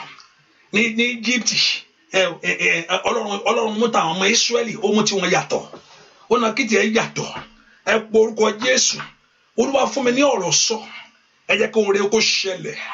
Olúwa fún mi ní ọ̀rọ̀ sọ. Ẹ jẹ́ kí ìyanu mi bẹ̀rẹ̀. Ẹ po orúkọ Jésù dáadáa. Ẹ dá mi lóhùn. Ẹ ṣàánú ayé mi. Ẹ dá mi lóhùn. Let God answer you. Po orúkọ Jésù dáadáa. Ẹ fún mi lọ́rọ̀ sọ. Ogun èèyàn ò gbọdọ̀ borí mi. Ọfà tá ò gbọdọ̀ bà mí. Ní orúkọ Jésù. Mi gbọdọ̀ dẹ́ni yẹ̀yẹ́. Mi gbọdọ̀ wáṣọ ẹ̀gàn láyé. Po orúkọ Jésù dáadáa. Ẹ rìn kọjá ní agbára. Move in your power. Move in your glory. In the name of Jesus, break every satanic yoke. Lead me to my place of liberty. In the name of Jesus, let every good things begin to work well for me. Dua, lórúkọ Jésù dáadáa. Olúwa ohun tó èso yìí mi máa ó tún lágbá lọ́kàn mi lọ́pọ̀lọpọ̀. Má fi ṣeré. Èmi fẹ́ yí sóúnjẹ alẹ́ Olúwa. Ṣùgbọ́n èso ni mo tí wọ́n rí mo fẹ́ dọ́gbọ́n yí sá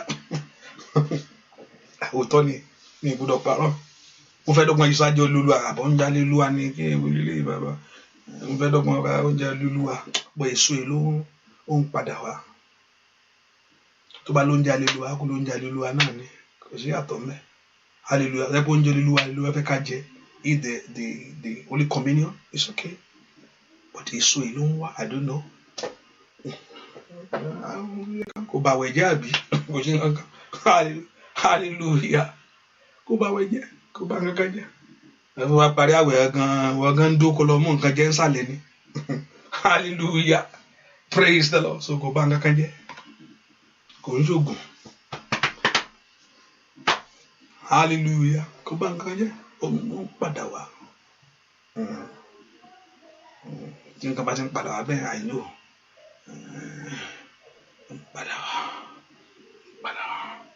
Hallelujah. Jẹ́ kí ọmọ rẹ jẹ́ ńbẹ̀.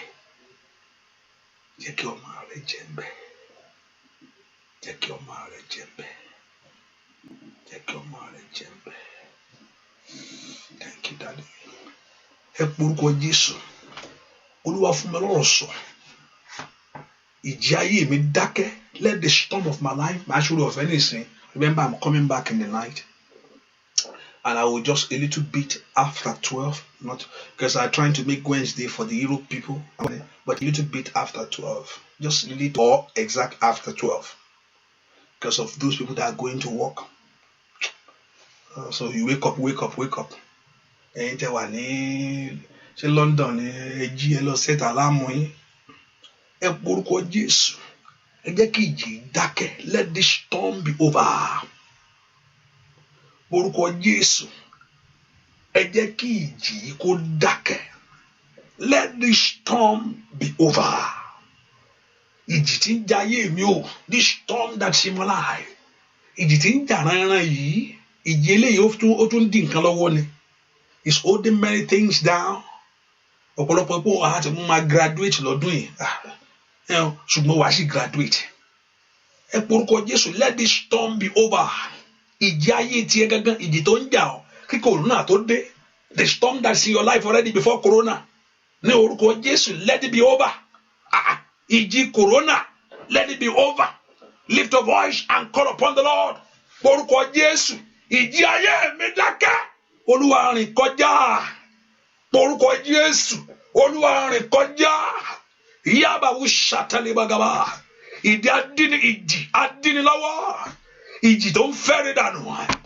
Orúkọ Jésù. Lipranda soplende kete. Liprendo toplende kete. Orúkọ Jésù dada. Ìwọ ìjì yìí. Ó yá dákẹ́jẹ́. Ìjì tí ń jà ayé mi o.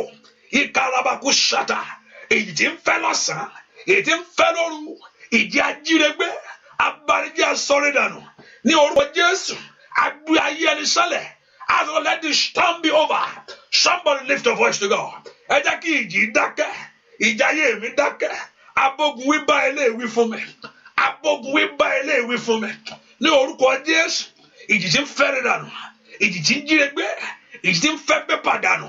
Ní orúkọ Jésù, ìwọ ìjì dákẹ́, ìwọ ìjì tí ń baṣẹ́ jẹ́. Ní orúkọ Jésù, ìwọ ìjì ajá ayé ẹni lónìí, ajírégbé, aṣọ ayé ẹni di yẹ̀yẹ́. Asani de lai masenia. Oya nbolo wase. Ay, makali power inside. Ìwọ ìjì asani de lai masenia. Oya nbolo wa. Porúkọ Jésù. Let the storm be over. Riga baba. Masoto liaba. Ìjì adaleru. Ní orúkọ Jésù. Ìjì amú ìyapa wá sínú ilé. Ní orúkọ Jésù. Ìwọ ìjì. Oya sálọ, sálọ, sálọ, sálọ. Dúà. Lórúkọ Jésù Kristi Olúwa wa lábẹ́ orí ọ̀fẹ́ alágbára tó ní kó kan tiẹ̀ láyé lórúkọ Jésù ohun yẹn bàjẹ́ lórí ayé ẹ̀ àmín. Ẹnikẹ́ni tó bá ní pé wàá kan tiẹ̀ and he saying it in negative term ẹnikẹ́ni tó pé má wọrí ẹ fílẹ̀ ó máa kan tiẹ̀ o tó rò pọ̀ ọ̀rọ̀ ló kọ̀ sọ mi nìkan yóò lọ pa sí mi kò sí nǹkan kan tí màá kàn alágbá tó ní pé wàá kan tiẹ̀ pé á kan tiẹ̀ tí wọ́n dẹ̀rù pọ̀ ọ̀rọ̀ lásán ó kàn á fi ṣeré pé ó kàn ń sọ̀rọ̀ ó mọ̀ kó mìíràn ṣùgbọ́n kò sí nǹkan tó máa ṣe ẹnikẹ́ni tó fi ohun yẹn sọ̀rọ̀ sí ọ pé wàá ẹ fílẹ̀ kó máa kan tiẹ̀ lórúkọ jí o wà ní kan ibi àmín. Ọ̀rọ̀ àṣẹ tó jáde sórí rẹ pé wàá kàn án in a negative term èmi wá sọ̀rọ̀ àṣẹ inú ẹ̀jẹ̀ Jésù sí òwò ò ní kan ibi àmín wàá kan ire wà kan àmín ohun yẹn á yí padà inú ẹ̀jẹ̀ Jésù ohun yẹn di asán inú agbára ẹ̀jẹ̀ Jésù gbogbo ẹni tó ní pé ọmọ rẹ yóò kan tiẹ̀ pé fílẹ̀ yóò kan tiẹ̀ in a negative term to your life ní orúkọ Jésù now I decree it in a positive time to you pé wàá kan ire àmín lórúkọ Jésù wàá kan ayọ̀ àmín ò ní kan ibi àmín ibi ò ní bá ọ àmín ibi ò ní gbé ẹ sálẹ̀ àmín ibi ò ní wọlé àmín ojú ò ní tì ọ́ àmín gèlè orí rẹ ò ní bọ́ sọnù àmín gèlè orí rẹ ò ní bọ́ sọnù àmín ohun tó dé ò ní ṣí dànù àmín sàmì ohun tó dé ò ní ṣí dànù àmín rí kàtàlì àbàkàfàlìà gèlè orí rẹ ò ní bọ́ sọnù àmín mo ní kó ṣàbí òun ṣeré gèlè orí rẹ ò ní bọ́ sọnù ohun tó dé orí rẹ kò ní sọnù àmín lójijì kò ní sọnù àmín lójijì kò ní sọnù àmín àní gbọ́ bí ibi ò ní bọ́ shall be far away from you in Jesus' name we pray amen. Now let's just pray, ask God for what you need. Ohun tó fẹ́ don't focus on coronavirus, focus on your life because it's going to get better for you. Now tell the Lord what you need. Olúwa, I look unto you for my miracle. Bẹ̀rù tó fẹ́ lọ́wọ́ Ọlọ́run kíákíá lọ́wọ́lọ́wọ́ máa ṣorí ọ̀fẹ́ láìpẹ́. Remember I'm coming back at midnight. Bẹ̀rù tó fẹ́ lọ́wọ́ Ọlọ́run ayọ̀ mò ń fẹ́ ní ọdún yìí. Ayọ̀ ni tèmi. Ayọ̀ ni tèmi. Bẹ̀rù lọ́wọ́ Ọlọ́run.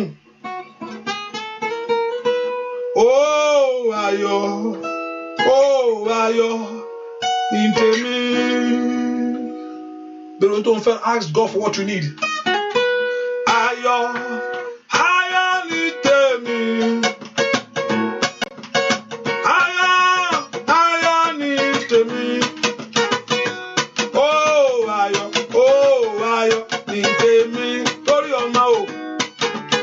Ayọ̀ ni tèmi. Ayọ̀ ni tèmi o. Ayọ̀ ni tèmi.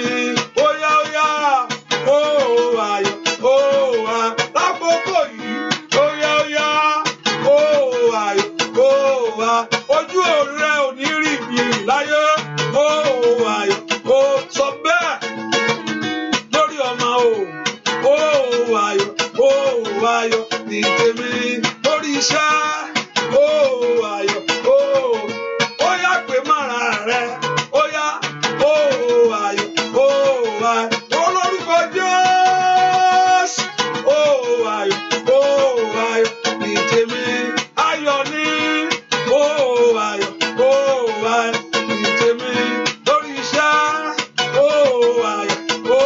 Ayọ̀ ní tèmi. Lórúkọ Jésù kò rí bẹ́ẹ̀ fún ọ. Kó já sáyọ̀, kó já sọ́pẹ́. Inú eléyìí wà rọ́pẹ́ dùn. Wà á rí ẹ̀rí ńlá. Fádá gbómi ẹ sókè yín tẹ̀ ń wọ́ ọmọ. Gbé wọlé inú rẹ̀. Ọmọ gàlọ́ àpọ̀ náà dún yìí lọ́pọ̀lọpọ̀. Hallelujah. Ọmọ gàlọ́ àpọ̀. Hallelujah. Ìwọ tó ń wọ́ ọmọ yẹn gbé ọwọ́ nínú ẹ̀. Lórúkọ Jésù ẹni tó pọ̀ ní pàtàgbára. Ọlọ́run á gbé omi sókè. Fẹ́ kí ìyanu kó ṣẹlẹ̀. Ìwọ ló sọ pé ká máa gbàdúrà sí every Tuesday fáwọn tó ń wá ọmọ. Jẹ́ kí ohun àmì kó tẹ̀lé. Jẹ́ kí àwọn èèyàn yìí kó rí ọpẹ́ dùn. Oṣù kẹta rèé. Oṣù kù 9 níwájú. Oṣù kẹta rèé. Oṣù kù 9. So èèyàn sì lè bímọ ní ọdún yìí. Ó sì lóyún. Ó rọ́mọ bí ní ọdún yìí. Kò sọ́kọ. Ọlọ́run sì lè bẹ̀ wá kíákíá. Hallelujah. Ìyanu ẹ sì lè ṣẹlẹ̀. Má rọ̀ṣì. Ó sì lè gbẹjú ní ọdún yìí. Lórúkọ Jésù, Makali Kafrado Suplende Kateria. Mo gbàdúrà fún gbogbo àwọn tó ń wọ́ ọmọ. Gbogbo agbára tó dì ọ́ mọ́lẹ̀. Gbogbo orúgbìn òkùnkùn. Gbogbo ewé ọ̀tá. Mo ń gbàdúrà fẹ́nìkan ni o. Gbogbo ewé tó jẹ́ lórí rẹ̀. Ètò dì ọ́ mọ́lẹ̀. Gbogbo ewé òkùnkùn. Ní orúkọ Jésù. Ètò sọ ayé ẹ mọ́lẹ̀ that hold your life. Ètò jẹ́ kí ìyanu ọmọ yìí ṣẹlẹ̀. Gbogbo ohun tí ọ̀tá ṣe sí ayé rẹ tí òjò jáde. Gbogbo ohun tí ọ̀tá so mọ́lẹ̀. Gbogbo ewé òkùnkùn. Gbogbo ewé ẹni bí. Gbogbo ohun tí ọ̀tá lọ papọ̀. Gbogbo ohun tí ọ̀tá ṣe. Ètò jẹ́ kí ìyanu ọmọ yìí ṣẹlẹ̀. Ètò wa títí tó ò tí ì rí. Ní orúkọ Jésù. Ní àkàlí àbàṣírà. Ríbákó sakabo. Gbogbo májẹ̀mú yẹn kó bàjẹ́. Àmín. Lórúkọ Jésù. Gbogbo májẹ̀mú yẹn kó bàjẹ́. Àmín. Lórúkọ Jésù. Gbogbo májẹ̀mú yẹn kó bàjẹ́. Àmín. Gbogbo ewé òkùnkùn. Rí kàpáwù sáyà. Gbogbo ewé ọ̀tá. Ìkàlí kàpáwù sáyà. Èyí tí ọ̀tá pè. Ní orúkọ Jésù. Èyí tí ọ̀tá rán sí ọ. Ní orúkọ Jésù. Gbogbo iṣẹ́ níbí. Gbogbo iṣẹ́ òkùnkùn tó ń dí ọ lọ́wọ́. Èyí tí òjò rọmọ gbẹjọ. Ní orúkọ Jésù. Èyí tí ò fẹ́ jẹ́ kí ìyanu ọmọ ṣẹlẹ̀. Ní orúkọ Jésù. Ó yá kó bàjẹ́. Àmín. Ọwọ́ èèyàn kó kúrò lára rẹ̀. Àmín. Ọwọ́ èèyàn fún ibi kó kúrò lára rẹ̀. Àmín. Ní orúkọ Jésù. Ọwọ́ èèyàn kó kúrò fún alákàtẹ́lì àṣàìdá. Ẹnìkan wá rí pé ìyanu yẹn á ṣẹlẹ̀ láìpẹ́ yìí. Ohun tó máa fi rìn kọjá Ọlọ́run ti tẹ báyìí. Wàá rìn kọjá sọ́dà sáìdì fún ìyanu ni. Ohun tó dá ọdún sódì odi yẹn àti kọjá rẹ ti ṣẹlẹ̀ báyìí. Ó yá kọjá lọ síbi eré. Àmín. Kọjá lọ síbi ìyanu. Àmín. Àkàsọ̀ tó fi gùn ládà tó fi kọjá Ọlọ́run gbé fún ọ. Àmín. Kó rí ìyanu. Àmín. Ọlọ́run wọnú omi lọ. Kó mú ìwòsàn wá. Kó mú ìtúsílẹ̀ wá. Bó bá ti mú kí ìyanu kó ṣẹlẹ̀. Àmín. Kí ara rẹ kó gbà ìyanu. Àmín. Kí ara rẹ kó gbà ìyanu. Àmín. Kí ara rẹ kó sọ fún ìyanu. Àmín. Bẹ́ẹ̀ ni ó sì rí. Jésù Kristi Olúwa wa. Àmín. Àmín. Àmín. Lórúkọ Jésù. Tó bá ń gbé omi ẹ wá má dá nìkan mú o. Ìwà tọkọ rẹ tó bá gbọ́ràn wọ́n lè mú. Bẹ́ẹ̀ ọkọ ló sì gbọ́ràn. Tíyàwó ò gbọ́ràn ẹ̀ ṣáàbẹ̀rẹ̀ ayín kẹgbẹ́ dádì ẹ bá mú. Hallelujah. Ẹ̀yin tẹ̀ ń wọ ọmọ ẹ fún ẹ jẹ́ kọ́kọ́ yín mú. Ẹ̀yin méjì ní kẹjọ mú. Ẹ jẹ́ ká gbàdúrà kíákíá ká sọ fún Ọlọ́run. Ọlọ́run coronavirus ó tún tó gẹ̀. Ayé retí ẹ ògo Ọlọ́run ìwọ Ọlọ́run. Olúwa jẹ́ kíkiní èdòpin. Olúwa fi òpin sí. Ẹ ká porúkọ Jésù kò sí nǹkan tí ò dí lọ́wọ́. Ṣé ṣọ́ọ̀ṣì ni ò dí lọ́wọ́ ni? Jókòó lé ní jẹ́ bẹ́ẹ̀. Àbí iṣẹ́ ni kò dí lọ́wọ́. Tàbí ìrìn àjò ni kò dí lọ́wọ́ ni. tàbí owó ní tàbí bísínẹ́sì gbogbo ẹ̀ ẹ ká porúkọ Jésù. Ọlọ́run dá iṣẹ́ èṣù yìí dúró. Olúwa dá iṣẹ́ èṣù ẹ porúkọ Jésù dára bí tó wà sẹ́. Olúwa dá iṣẹ́ èṣù yìí dúró. Ìwọ iṣẹ́ òkùnkùn yìí dáwọ́ dúró. Ìjọba òkùnkùn ẹ sọ agbára nù. Ìwọ Jésù yóò jọba lọ́wọ́lọ́wọ́ yìí. Jésù jọba gbàjọba rẹ padà. Ìjọba àlàáfíà tó fi lé wa lọ́wọ́. Ó sọ pé peace I give unto you, not as the world giveth. Gba ìjọba àlàáfíà rẹ padà. Nítorí àyànfẹ́ àti nítorí ẹ̀jẹ̀ rẹ. Gba ìjọba àlàáfíà rẹ padà. Dá ìjì wí. Bá ikú ìwí. Ìkàbàwò sàtà. Brendo to blendekete. Ẹ porúkọ Jésù. Olúwa bá ìjì wí. Coronavirus. Agbára rẹ sọnù. Ìkókó kàtáyà. Ìmọ̀ rẹ bàjẹ́. Jésù jọba. Jésù jọba. Jésù gbàkóso. Bá ìjì wí. Bá ìjì wí. Bá ìjì wí. Ní orúkọ Jésù. Bá ìjì wí. Gbọ́ àdúrà lórúkọ Jésù Kristi. Olúwa wa àmín. Ẹ ká porúkọ Jésù. Ẹ ká sọ fún Jésù lọ́wọ́lọ́wọ́. Ọlọ́run, let there be secret of this key. Olúwa yànda rẹ̀ kíákíá. Ohun tó lè má àlàáfíà kíákíá wá nìyẹn o. Whether the supernatural power of God to heal people or God give people the secret to this. Kó fún wa ní àṣírí kíní yìí. Ó sì wà lọ́wọ́ Ọlọ́run. Ó wà lọ́wọ́ Ọlọ́run. Ó wà lọ́wọ́ Ọlọ́run. Ó wà lọ́wọ́ Ọlọ́run. Àṣírí ẹ̀ wà lọ́wọ́ Ọlọ́run. Daniel yìí béèrè fún. The handwriting of the word kò sẹ́ni tó lè interpret ẹ̀. Òṣù máa fi àkọ́kọ́rọ́ yẹn lé Daniel lọ́wọ́ pé nǹkan báyìí ló ń ṣẹlẹ̀ báyìí ni o. Ó tán. Ẹ ká porúkọ Jésù. Lọ́lọ́run lo agbára rẹ̀. Give people wisdom. Àkókò tó láti Olúwa Jésù fọhùn. Ọlọ́run fọhùn jáde nínú agbára rẹ̀ fọhùn. Olúwa fọhùn. Olúwa kí 500 máa kú 600 máa kú èdè nǹkan burúkú ni kò ń ṣe nǹkan gidi. Ẹ pé wọ́n ti mọ̀ pé àwọn kan tún kú lénìí. Àwọn kan tún kú lénìí. It's not a good thing. Nǹkan tó ń project pé àwọn ẹyẹ báyìí ló máa kú. Àgbà tó ń ṣe wúrẹ́. Ẹ porúkọ Jésù. Olúwa sọ̀rọ̀ jáde. Olúwa fẹ́ jẹ́ ó ti fẹ́ jẹ́ ra àwọn ẹ̀yà yìí padà. Sátánì ò gbọdọ̀ gbé wọn jẹ mọ́. Put an end to this, oh God. Release wisdom. Mú agbára tí ọ̀run wá. Ọgbọ́n tó kọ́kọ́rọ́ tó ṣí kíní tó ti kíní yìí. Olúwa yànda ẹ̀. Kọ́kọ́rọ́ tó ti coronavirus the key. To ìwọ tó ní kọ́kọ́rọ́ lọ́wọ́. Yànda kọ́kọ́rọ́ yìí. Father, release the key. Porúkọ Jésù. Let God release this key. Olúwa yànda kọ́kọ́rọ́ yìí kíákíá. Nítorí ẹ̀jẹ̀ rẹ̀ àti ikú rẹ̀ lórí àgbélébùú. Olúwa yànda kọ́kọ́rọ́ yìí. Porúkọ Jésù. Yànda rẹ̀ bàbá. Bẹ́ẹ̀ ni ó sì rí. Jésù Kristi. Olúwa wa àmín. Àmín. Àmín lórúkọ Jésù. Hallelujah. Hallelujah. Olúwa ṣe bẹ́ẹ̀. Ọlọ́run àwọn èèyàn ń lọ jẹ́ kán lọ lórí ọ̀fẹ́ rẹ̀. Ẹ̀jẹ̀ rẹ̀ kó yí wọn ká ó dá wọn lóhùn. Ṣìyanu gbogbo ẹni tí ń sunkún inú. Olúwa nu ẹkún, Olúwa pa ẹkún yẹn lọ sí orísun ẹkún yẹn mú kúrò. Gbogbo ẹni tí ń sunkún inú lórúkọ Jésù. Olúwa dá ẹkún yẹn lónìí. Kó fún ọ láyọ̀. Kó sì ṣe rere. Jésù Kristi Olúwa wa àmín. Àmín lórúkọ Jésù. Hallelujah. Praise the Lord. So ẹ jẹ́ ká fi sọ́kàn àdúrà lọ́la, àwẹ̀ lọ́la. You are fasting tomorrow. I'll be here. We start 6. I'll come back tonight. So we start the prayer. And also please, èso yẹn má jò dọ̀là, má jò di second day. Nǹkan tó lè jẹ that very day. Tó lè fún àwọn ọmọ ẹ̀ jẹ. Tó bá dé láwọn ọmọ lẹ́gbẹ̀ẹ́ it's okay. O lè gbàdúrà fún wọn. Tó bá dé léso it's okay. Omi. Hallelujah. Praise the Lord. Or omi. Tó bá ní èso ọkàn ṣùgbọ́n èso yẹn ni. Hallelujah. Èmi máa ń dọ́lọ́ fẹ́ fi ṣe fún ọ. Hallelujah. Mọ̀ pé ẹni tó bá sọ̀rọ̀ ó mọ ohun tó ń fẹ́ ṣe. Hallelujah. Èmi kébé ti wí tèmi. Kò ń tó ń ṣe ohun tó ń fẹ́ ṣe. Lórúkọ Jésù ìyanu kó ṣẹlẹ̀. Ògo Ọlọ́run kó farahàn àbò dájú. Thank you, Father, for what you have done for us. We thank you, Lord Jehovah God. We bless your name. In Jesus' name we pray. Amen. Amen. Amen. Hallelujah. Tonight I'm coming back. Tomorrow is Wednesday. Kò sí nǹkan tá à ń ṣe bí ṣe lè láwà. Ẹ jẹ́ àgbàdua kò sí nǹkan kan. Tonight, I'm coming back tonight.